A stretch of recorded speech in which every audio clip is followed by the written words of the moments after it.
Municipal ఎన్నికలపై కీలక చర్చ. గోదావరి పుష్కరాలపై కూడా నేడు మేడారంలో మంత్రివర్గ సమావేశం. మున్సిపల్ ఎన్నికల నిర్వహణ, గోదావరి పుష్కరాలు, నీటిపారుదల పథకాలపై ఈరోజు మంత్రివర్గ సమావేశం చర్చించనుందని తెలుస్తుంది. సీఎం రేవంత్ రెడ్డి అధ్యక్షతన మేడారంలో మంత్రివర్గ సమావేశం జరగనున్న నేపథ్యంలో ఎజెండాను మంత్రి రాత్రి మంత్రులకు పంపించినట్లు సమాచారం. రాష్ట్ర సచివాలయ వెలుపల పైగా అటవీ గిరిజన ప్రాంతం ప్రముఖ ఆధ్యాత్మిక కేంద్రమైన మేడారంలో రాష్ట్ర ప్రభుత్వ అత్యున్నత స్థాయి సమావేశం నిర్వహించడం ఇదే తొలిసారి. రాష్ట్ర ప్రభుత్వ ప్రధాన కార్యదర్శితో పాటు అన్ని శాఖల ముఖ్య కార్యదర్శులు, కీలక యంత్రాంగం మేడారం తరలబోతుంది.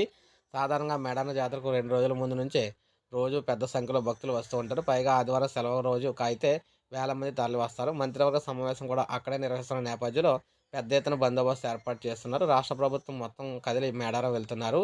ఇది ప్రజల వద్దకు వచ్చిన ప్రభుత్వం అనే అంశంలో క్షేత్రస్థాయిలో విస్తృతంగా ప్రచారం చేయడంపై ఈ సమావేశంలో చర్చించే అవకాశాలు అయితే ఉన్నాయి.